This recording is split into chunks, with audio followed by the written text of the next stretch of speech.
Təlfəq Məmdani ifşa etdi. Nikol Bakıya qarşı oyun qurur. Siyasi təlfəq New Yorkun müvəqqəti merinin Zöhran Məmdani, Red. Ermənistan-Azərbaycan münaqişəsi ilə bağlı açıqlaması Ermənistanın uzunmüddətli strategiyasının göstəricisidir.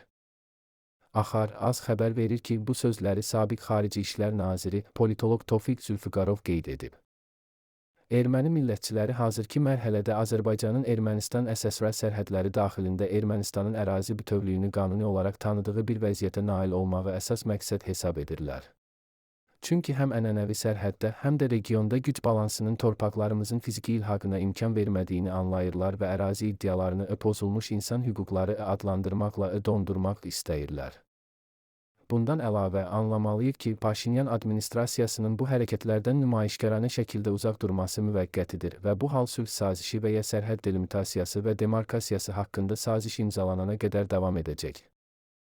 Qondarma 1915-ci il soyqırımı və qondarılan Qarabağ ermənilərinin soyqırımı mövzusu hakimiyyətin həm Ermənistan daxilində, həm də xaricində müxalifətin fəaliyyətinə gizli dəstəyi sayəsində qorunub saxlanılacaq. Nəticə etibarilə Qərbi Azərbaycan və Zəngəzur probleminin ədalətli həlli uğrunda mübarizəni dəstəkləməyə yönəlmiş siyasət davam edəcək. Yaxşı haldır ki, Məmdani erməni millətçilərin əsas strategiyası üçün bir növ lakmus testinə çevrilib, politoloq vurğulayıb.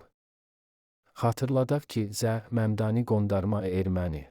Trumpın da olduğu atışmadan maraqlı görüntülər yayıldı.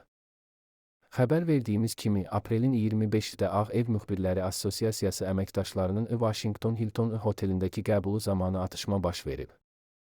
Global Info az bildirir ki, hadisə baş verən zaman prezident, birinci xanım və vitse-prezident James Stevens də daxil olmaqla əsas kabinet üzvləri ilə birlikdə otaqda idi.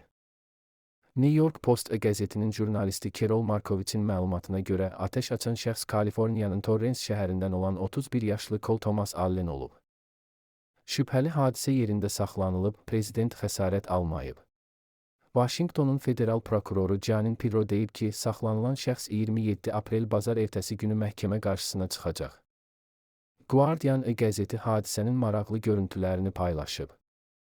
Həmin fotoları təqdim edirik.